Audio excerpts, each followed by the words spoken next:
kayak hati ini aslinya bu saya hatinya apik loh. Saya enggak tahu. Saya enggak bisa baca hati dia.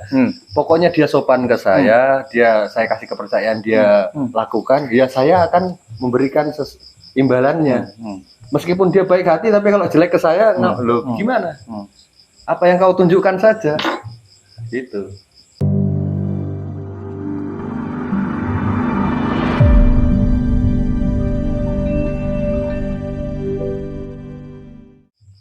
Sebenarnya sih ngomongin tentang eksistensi itu apa sih? Siapa sih yang eksis itu siapa? Iya. Nggak, ini siapa sih yang eksis? Iya. Ketika mengejar eksis ya. Itu larinya nanti ke Plato, Pak. Know yourself itu. Dan Plato pun punya guru namanya Socrates ya. Socrates berarti pendiri filsafat. Guru besar. Meskipun dia kayak orang gila ya maksudnya. Di akhir hayatnya, kata-kata sampai sekarang, kata-kata terbesar Socrates itu adalah semua hal yang saya tahu adalah bahwa saya tidak tahu apa-apa. Gitu, Pak. Ya kuwi, bambai filsafat ngono-ngono, kita tahu apa berarti?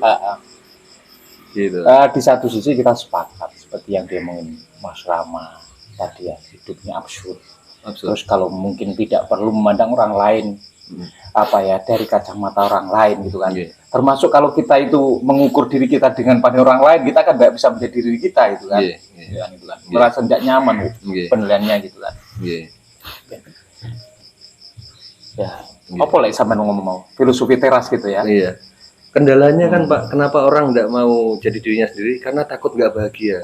Kalau ditolak orang, aku kalau pakai anting kayak Mas Rama nanti makku piye, tonggoku muni piye, itu yang jadi masalah. Kudu kuping itu, yang penting kita ada visi, sebaik-baiknya orang itu adalah yang bermanfaat bagi sesama. Kejar di situ aja. Pasti banyak orang yang ngebully langkah kita karena kalau semua orang sama, nggak ada namanya Michael Jackson, Elvis Presley, Mike Tyson. Semua orang itu beda-beda. Bakatnya beda-beda, visinya beda-beda, yang penting niatnya sama untuk masyarakat juga, untuk besarkan nama tempatnya dan segala macam. Itu pasti ada bulian. Makanya orang bisnis itu nomor satu bukan ketekunan, keberanian dulu. Wani ora. Kata-kata yang selalu saya omongkan di dalam hati saya, yen wani aja wedi-wedi, yen wedi aja wani-wani. Jangan dilihat yang yen wani aja wedi-wedi tok. Yang ini juga diperhatikan. Yen wedi aja wani-wani, yen sampean ket pertama wedi aja jajal-jajal. Pakai anting, belum pernah pakai anting dan religius semua. Ndak wani kan? Jangan coba-coba. Gitu. Yen wani, kenapa alasannya apa kok bisa wani? Oh, saya pemusik, saya berseni. Oke. Nanti semua orang akan ngerti sendiri, tapi ndak bisa dari awal. Di perjalanannya nanti. Ya. Di perjalanan nanti orang bakal lihat, oh maksudnya cah kayak Arab Rono atau Parane, oh baru paham aku. Enggak masalah Mas, saya tanya, dalam orang itu butuh eksis itu karena untuk apa? Pengakuan. Ya, pengakuan kan. Pengakuan itu apa? Karena ketakutan ketika tidak ada pengakuan, karena hidup ini adalah takut tidak diterima. Tidak diterima ya. Itu yang membuat kita terbelenggu, Pak. Bahkan kita harus melepaskan diri dari itu. Itu kan dosa pertama, dosa terbesar yang membuat setan keluar dari surga kan eksistensi dia. Wah, aku dok sanggo api, kok kalah karo sanggo lemah. Nah gitu. Itu eksistensi itu malah bahaya. Tentang keakuan itu. Kalau saya ekstensi itu memang penting betul ya. Eksis itu karena kita butuh butuh dikenali gitu kan. Tetapi kalau mau ditarik dengan kacamatanya Mbah Diwul itu, kita sebenarnya tidak eksis gitu loh. Nanti kalau ditarik terus maunya tidak eksis gitu ya. Kita tidak eksis sebenarnya. Tidak eksis dalam artian kita itu siapa, itu pertanyaan lebih lanjut. Sebutir debu lah. Dalam kosmik. Sebutir debu kosmik. Kalau mau can. Tapi sama juga meyakini itu. Saya meyakini bahwa saya tidak penting. Kalau sudah gitu berarti dia sebenarnya sudah bukan lagi pengagum absurdisme gitu kan, bukan semata-mata itu saja. Enggak, Anda sudah lari ke itu, sudah lari ke eksistensialisme sebenarnya. Bahkan sudah jenengan mungkin mau naik ke spiritualisme. Absurdisme, ini memang itu Pak. Nah, itu kan? Makanya saya sebut Pak Diwul adalah guru saya mau ngejar situnya. Loh, yang kata-kata sama tadi itu masuk akal nggak? Itu masuk akal. Itu ilmu yang saya cari, sedang saya cari ini. Tuh, tapi kalau paham saya tahu itu percuma Pak Lurah. Saya harus bisa menjalaninya. Karena kata-kata kenapa saya bilang 5 detik 5 menit pertama saya langsung tertarik kepada Tiwul, karena beliau itu ngomong sesuatu yang bikin saya wah, ini bukan orang sembarangan nih. Iya. Sesuatu yang jeleng langsung.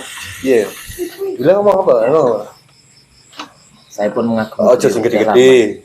Aku Sing pertama alon-alon sing cilik-cilik ae dilakoni. pertama Gitu. kali ngomong Apa kayak gini, nggak usah berpikir yang ini, lakukan yang sepele-sepele aja, ikut. Dan penekanannya beda kayak yang bukannya kayak kemarin berarti. Pas obrolan apa terus kena kata-kata itu langsung. Karena kan konteksnya juga beda. Iya. Iya. Nah ya, aku kan ya cuman ini apa yang pernah tak jalanin, Iya. tak beritahukan. Iya. Anda menikmati, menyemak atau Iya. mengabaikan bukan urusanku. Iya. Yang penting udah tak sampaikan. Karena itu nanti akan terbentuk dari bagaimana cara kita hidup Iya. di dunia ini kan. Karena semua orang pasti punya versi beda-beda untuk kehidupannya. Gitu. Iya. Enggak, Mas, itu sambung enggak antara absurdisme itu dengan apa? Filsafat stoik gitu kan. Stoik itu ini mau panjang apa tidak? Agak panjang dikit ya. Biar Iya, apa pendek enggak apa panjang agar lebih kayaknya jenengan Iya. nyerempet-nyerempet ke itu. Iya. Ke filosofi Dimulai dari teras. Alexander Agung dulu, Pak. Raja Macedonia di 4 tahun keempat sebelum Masehi ada Raja Macedonia namanya Alexander Agung. Dan Alexander ini muridnya Aristoteles. Bentar, tak runut dulu, Pak. Nanti muncul filsuf yang lain. Pertama itu ada Socrates. Dia tuh nggak pernah nulis apa-apa, sehingga kalau umpamanya nggak ada Plato, dia nggak akan terkenal. Si Plato ini filsuf terbesar dunia dan dia menuliskan tentang gurunya, intinya gitu. Nah, Plato ini tentang ketuhanan, tentang kita ini tidak asli loh, tidak ada loh. Yang ada itu jiwa kita. Tentang jiwa-jiwa ini Plato ini. Nah, ternyata murid Plato yang namanya Aristoteles ini tidak tertarik sama tentang ketuhanan ini.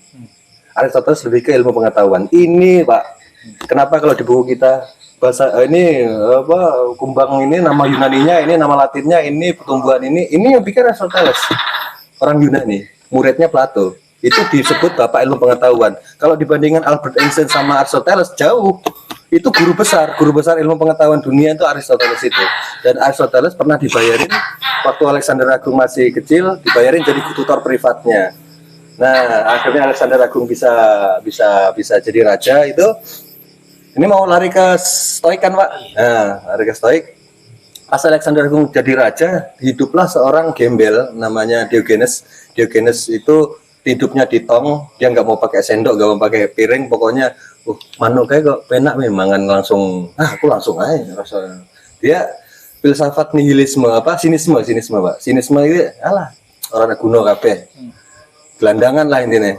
Tapi dia banyak pengikutnya sehingga Alexander Agung ini tertarik untuk datang ke lokasi itu di Diogenes itu. Diogenes, saya sudah mendengar tentang kebijaksanaanmu. Apapun yang kamu mau, apapun yang kamu mau saya akan berikan. Saya adalah rajamu. Baik, saya mau satu hal dari kamu. Apa itu? Tolong kamu maju sedikit, kamu menghalangi matahari saya lagi berjemur. Itu permintaan Diogenes. Saking orang itu tidak butuh dunia, Pak. Intinya itu nanti larinya ke Diogenes banyak dipelajari oleh para sufi. Bagaimana melepaskan ikatan dunia dari. Dan lalu di situ, Pak, di beberapa tahun kemudian ada seorang saudagar kaya yang mau ke Yunani. Itu karam kapalnya, namanya Zeno. Kapalnya karam, hartanya habis, dia kebingungan, dia ketemu Diogenes itu, diajarin segala macam. Tapi dia punya pemikiran sendiri. Kalau guru saya kan pasif, saya mau aktif. Sinisme yang aktif itu apa? Akhirnya dia menciptakan filosofi sendiri. Tetap kita harus berusaha, hasilnya diserahkan kepada hasilnya tidak usah kita pikirkan. Nah, itulah filsafat teras, stoicisme itu. Kenapa kok dinamakan filsafat teras? Karena ngajarnya dia di teras Pantheon. Pantheon itu yang kotak itu, Pak, kayak gereja ya. Banyak tiang-tiangnya, yang di tengah ada Dewi Athena. Nah, di Gunung Olympus di atas itu. Nah, kalau lihat ketik Yunani itu pasti ada itu Pantheon. Dia ngajarnya di teras-teras Pantheon itu, banyak murid juga. Nah, itu yang dipakai sama banyak orang di Indonesia itu ya filsafat teras. Bagaimana Kalau saya nggak usah jauh-jauh ke Yunani. Iya.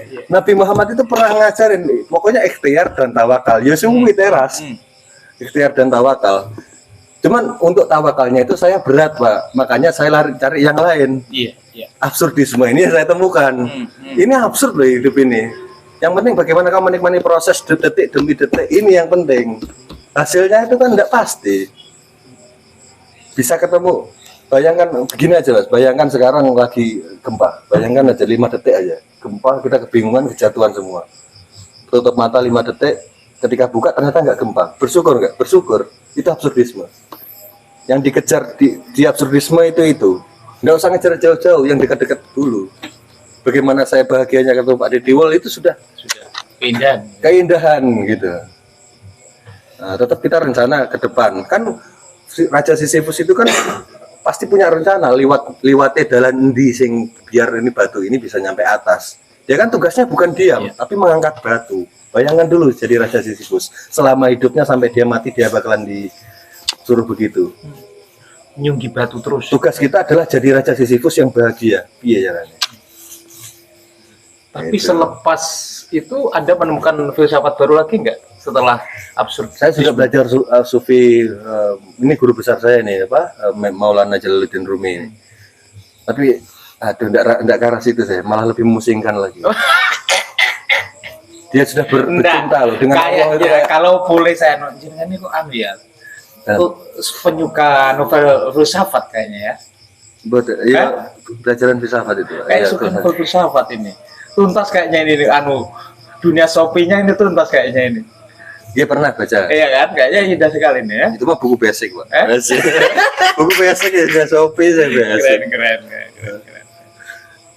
Tapi keren, bisa runut kayak gini ya. Padahal seorang pengamen musik, ya, momen filsafat dia runut. Banyak yang nanya, "Kowe iki nyapa ngamen? Latih mental loh, piye?" Loh, latih mental itu remeh, ada mental. Aku 5 tahun ngajar masih enggak punya mental. Noto rasa. Loh, sampean ngamen kalau di sini si orang 500, sampean ngeresu loh. Itu belum lulus, Mas. Enggak lulus. Sampean belum dapat esensi dari kegiatan sampean itu. Padahal persoalan rasa itu bukan persoalan filsafat. Oh iya, lari ke situ, Pak. Enggak, itu bukan soal filsafat loh ya. Iya, itu psikologi. Ya. Jadi kalau filsafat kan murni akal. Kan akal kan, wilayahnya akal kan. Makanya filsafat arahnya kemana? Ke kebijaksanaan. Tapi lo jangan tadi bilang ngomongin tentang sufi, ngomong siapa itu mungkin jalur kan persoalan cinta. Jadi kalau sufisme ke arah cinta, kalau filsafat ke arah kebijaksanaan. Dan soal rasa ini bukan soal filsafat. Setahu saya, ngapunten ya, bukan. Jadi Anda sudah lari dari filsafat ke dunia rasa, mungkin dunia sufisme atau dunia psikologi. Kalau filsafat setahuku adalah olah nalar, olah akal, cara berpikir, bagaimana menangkap hidup. Itu basicnya, Pak. Itu basicnya. Sehingga dia pas waktu itu kan tadi yang saya cerita abad kuno ya. Oke. Abad pertengahan ada muncul Beethoven.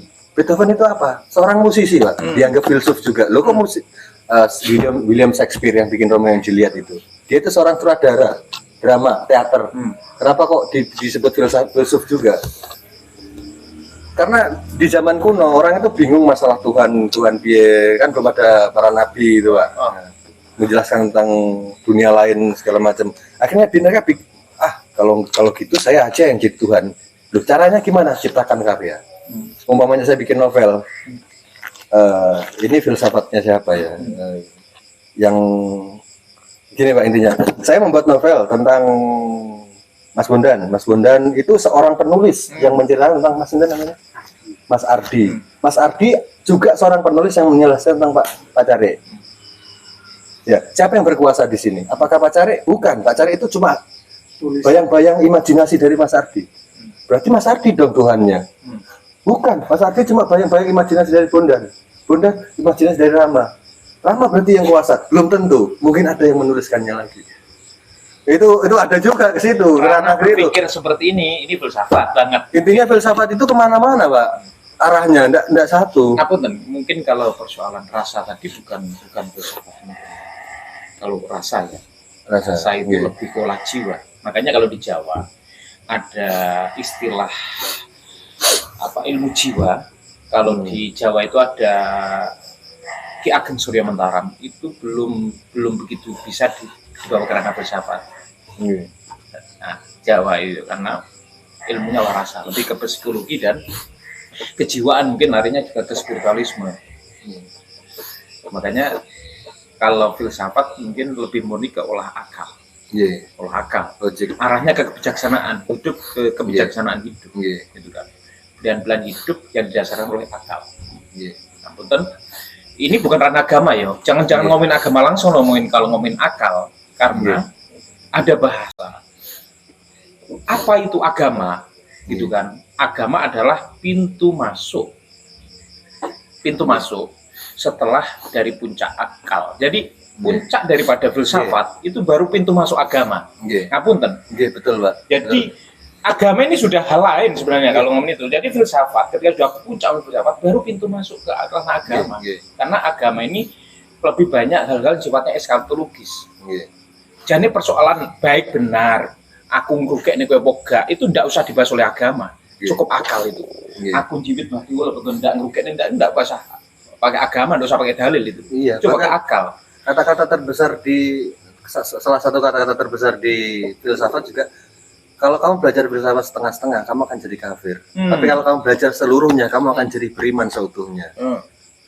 Dan beriman seutuhnya itu bukan kayak sholat disuruh orang tua, bukan. Sholat benar-benar sendiri, maksudnya ngerti sejati sesuatu yang. Terus bagaimana persoalan eskatologis bisa diranah filsafat? Kan nggak bisa. Jadi itu wilayah agama. Ngomongin akhirat, surga neraka itu wilayahnya agama. Itu kan filsafat. Gitu kalau kita debat, memang debat filsafat, Mas. Kalau sampai kita debat filsafat agama, saya ngeluarin argumen, saya ngasih argumen, sampean keluarkan dokumen, selesai. Selesai, tidak bisa. Argumen harus dilawan dengan argumen, keruntutan logika. Kalau sampean langsung buka Quran, ya sudah, tidak usah debat, jangan debat. Itu selesai, itu sudah. Makanya menguatkan Mas Rama tadi, bagi saya agama itu pintu setelah filsafat tidak menjawab. Artinya menjawab persoalan eskatologis, surga neraka, akhirat, itu agama yang informasinya dibutuhkan kitab suci atau kewahyuan. Jadi kalau ngomongin baik buruk hidup itu bagaimana, benar salahnya itu ya pakai akal lah. Ranahnya filsafat. Termasuk cara-cara pandangnya, mungkin ono cara pandangnya Sokrates tadi, ono cara pandang Plato, ono cara pandangnya siapa tadi? Orang Aristoteles, orang yang itu.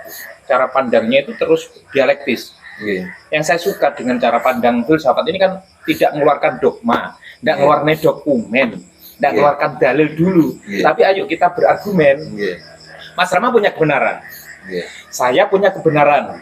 Ini kan dia punya tesis, saya punya antitesis. Baru wah ternyata ada antitesis, itu ada tesis baru kan, sintesa. Ternyata sintesa ini dibantah lagi oleh Diwul. Kan udah jadi tesis baru, sehingga dunia ini akan berkembang.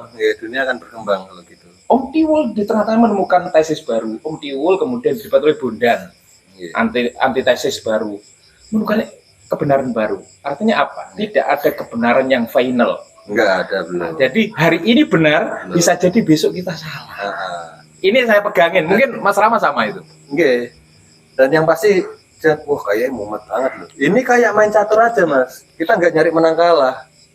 Kita nyari keasikan ketika bermain. Asiknya bahas ini yang dicari, bukan jawabannya. Tapi sepakat jenengan, kalau jenengan kebenaran jenengan pegang hari ini ketika ngobrol sama saya, ternyata menemukan hal baru itu, sepakat kan? Ternyata kesimpulanku dibantah sama Om Tiwul. Kebenaran sementara. Jadi absurdisme tadi itu kebenaran sementara saya, Pak.